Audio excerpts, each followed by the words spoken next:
our gateways. So, Michael Berman. Really, just one thing. I know our other gateway to Oregon City on the south end is the tunnel, the rail tunnel. We talked about it several months, quite a few months ago, and talked to ODOT and about maybe corresponding, since there's already crews with the same types of materials that are using to fix the bridge to spruce up the tunnel. They pressure washed it last year when we requested it. Finally, they pressure washed it, and it was cleaner, but the aesthetic value didn't improve at all. And it's kind of a neat piece of architecture. It's a 1934 kind of a little bit deco-looking thing.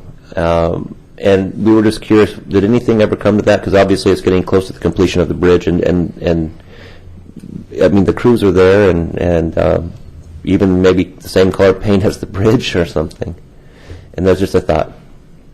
Yeah, I remember those meetings, and they did do the pressure washing. That was the one thing that they committed to. Bottom line is the city, through the bridge project, the paving project, and the Main Street project, and the McLaughlin Boulevard project, I think the sense was that they didn't really have the money or the energy to put into that railroad crossing at this time.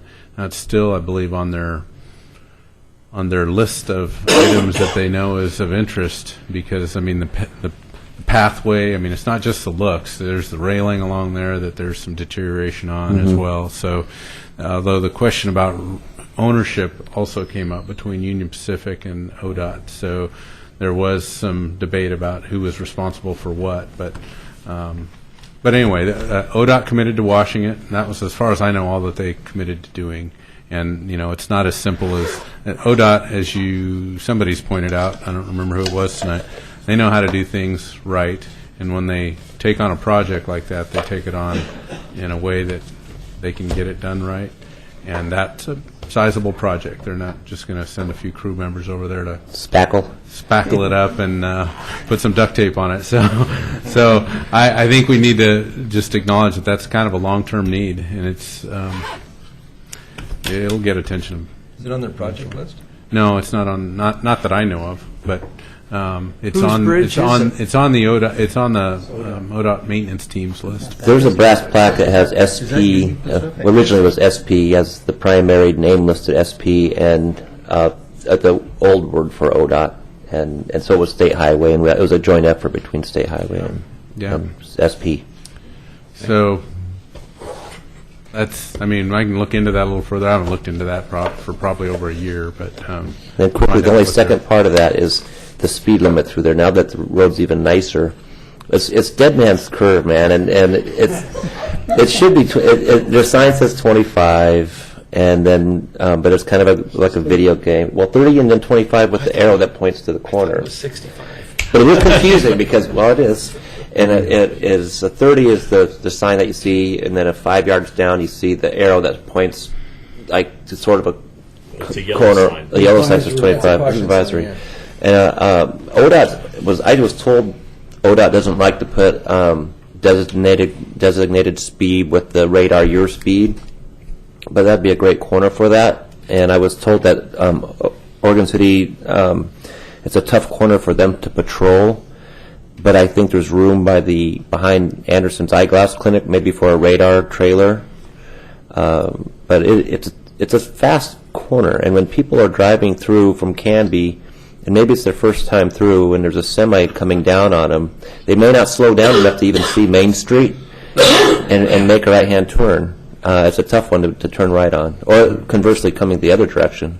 Okay. So, just thoughts. Let me look into that a little bit more, because it's been too long since I've kind of been engaged on that If they project. miss that corner, that natural gas system right there, they know that it flares up now when it's taken out. Mr. O'Brien.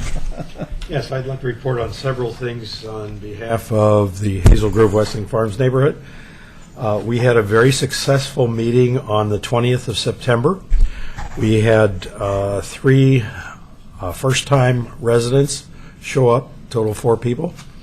Those people immediately got involved and volunteered to take on responsibility. We had Howard Post from Conema and Paul Edgar as our guest speakers.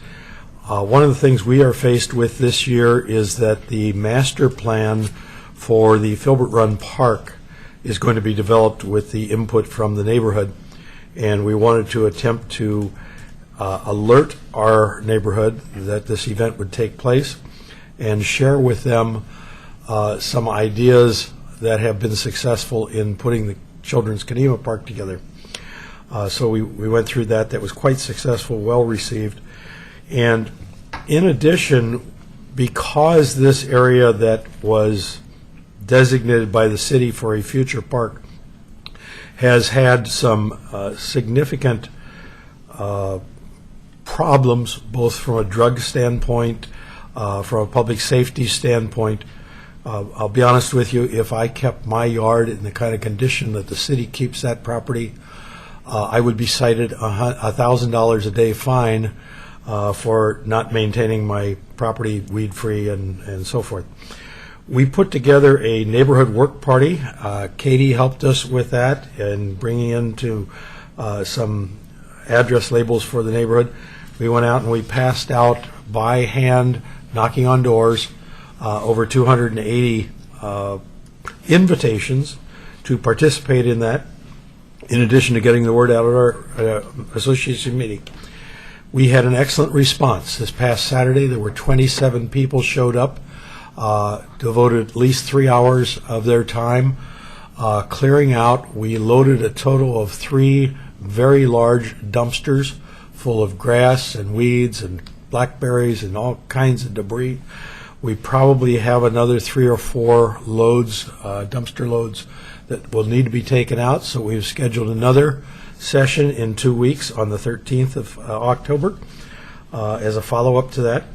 I might add that both the Parks Department has been working with us, City Manager Frazier, Mayor Neely, Commissioner Roth, to make sure that we get the communication going and get what is needed to assist.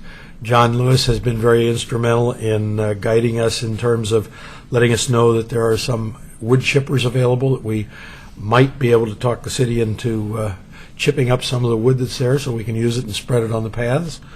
And the neighborhood has shown us keen interest in making sure that that park is planned properly and developed properly for the use of the citizens. So I just wanted to update everybody on that, and I think that's about all I have. Okay. I've got a few announcements and then a very important one at the end. Number one, I just wanted to say, I think it was in December, I kind of let the city know that we had some water pressure problems in Trailview, and about 7-8 homes had blown their water pressure valves and all that. Well, it's reoccurring again out of the Clackamas River water. We've had several homes who've had to call in plumbers to fix a repair at the street level. So there's something that's going on with the Clackamas River water. They originally told us your things phase out gradually, but to have 7 or 8 of them go at one time and now a second phase going again, we're all wondering, okay, what kind of pressure is coming down that puts that much pressure at those points? They did come out and look at it, but to have it happening again, there's something going on. Secondly, John, there's still some questions from people in the neighborhood who thought that when they did the Redland Road to 213 exchange, that there was I know they widened it, but they've seen now little yellow stops in the middle, and it looks like there's not going to be a right-hand turn lane exclusively. It's just, there's 2 lanes, then the yellow, and they've got the white on the other side. Everybody's saying, well, they haven't painted it yet, give them a chance, but they're seeing the little white tabs that they put in the street, and there's still only 2 lanes, so it is temporary. We're on, so Redland Road onto Highway 213? Yes. The ones that they said they were going to make an exclusive right-hand turn Be a lane. dedicated right, right right, turn right. lane there, and then 2 left turn lanes. Right. And everybody's saying, well, why do they have all those things there that show yellow down the middle, and that's after They they still paved have it. to put in the rest of that guardrail before they can open up Yeah. the new So- lane on that So it's side. temporary. It's temporary, yeah. But I'll have to confirm that because I haven't been through there in a while, and I don't remember the plans in that particular area. Because I know there's a second phase that's near Redland Road. Well, they've done a great job of repaving and cleaning it and widening it, but they've even looked at the lights, and the lights still say either way. That's why they were asking. Okay. I'll look into that. The other thing is, I attended last week, I think it was Friday, the Timberline Lodge 75th anniversary, because it was in Clackamas County. They had a lot of special events and political speakers, as well as people from the Parks Department and the federal government. And by talking to the Timberline, Friends of Timberline, I was telling them about our event, the Willamette Falls celebration. And they said, somebody mentioned to me they were surprised that I happened to get the 75th anniversary poster. There was a limited edition, and I got number 75 for the 75th. Oh, cool. And they said, and they had books, and they said, we're surprised. We haven't heard anything about Willamette Falls doing a special poster of your bridge, because that bridge is so iconic. You'd think somebody in the art community would have created something to recognize the opening of that after all these years. And do you know of anything? They were saying they haven't heard of any buttons or pins or posters or anything. Do we know? I haven't heard of an actual poster or pin of the bridge. They are doing a lot of really cool things. I think that's probably just something they just didn't even think of at the time. People like to collect those things of Yeah, special 'cause events. we're doing something I think really cool. A time cap. Well, I shouldn't say we, but they're going to do a time capsule. So man, it would be really nice. It would have to been a some- missed opportunity. It's a yeah. missed opportunity to have raised funds for something, but also to have people have something to collect. Well, the Willamette Falls Heritage Group is part of the group that's involved with this. I know Alice Norris is a big head of it, but I can give you probably some too late, context. but it was Yeah. just I a- mean, they might be able to. I don't. Yeah. Just, mean- something that could be signed or. It's not really an anniversary. It's just No, it's a special recognition of the opening. They're having a celebration. Yeah. But if they're numbered posters and, they're done right, Yeah, people go crazy. I mean, I bought 4 of them, 4 books. I bought all the stamps. I bought all my Mount Hood or Timberline Lodge had Saw everything you stamped. coming. I was there for 4. I was there for 4 hours. I mean, what'd you say? They saw you coming. That he did. They may have something like that I just don't You're know right, Steve. about that they're going to have. Okay. We'll have to look into it. 2 last things. It would be ODOT. I do other things other than this, and on October 20th, we have no bowling alley here in Oregon City, but I'm putting on a Boo Bowl for the Oregon Food Bank at 7 and 10 o'clock over at 20th Century Lanes. It's the closest I could get to Oregon City. But I wanted to do something that would bring in food, and our slogan is, candy is dandy, but nutritious is delicious. And we're trying to say there's a lot of families going without food at this time of year. It's just prior to Thanksgiving. So I've already got it on the calendars of Channel 2, 6, 8, 12. I'm getting all the newspapers to notify people.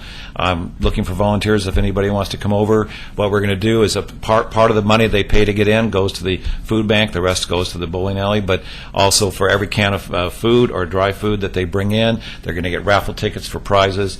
And we're just trying to do something for the food banks. Where is this going to be? At 20th Century Lanes on October 20th. We'll have 2 shifts at 7 and 10. I'll have Ursula, my hearse there. She's to die for.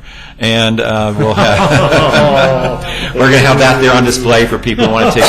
We're going to have cosmic bowling. We're going to have Halloween dance music. And it's a costume contest, too. So we're looking for a few people to come out and help us judge people in costumes. For little kids and families, probably more at 7 and more adults at 10. So think about that. And lastly, after 3 years of being in this position, so my term of this on my own of 2 years is coming to a close in December, and so I have 2 meetings left. 2 meetings left to conduct here, and I want you all to start thinking. The way we did it last time is, I think it was in December, we took nominations and we voted on it right that meeting for the 3 officers' positions, and then they took over as of January. So if you're interested in any of our positions, we're not taking nominations tonight or November. We'll do that in December, and start thinking about whether you'd like to serve in one of these capacities or not, and relieve me of my duties after 3 years of doing this. I don't know why anybody would want to be a commissioner after 3 years of this. That's a rough job. Anyway, thank you, and that closes our meeting if there's nothing else. 9:21. Thank you. Have a good evening. Have a good week. Hope to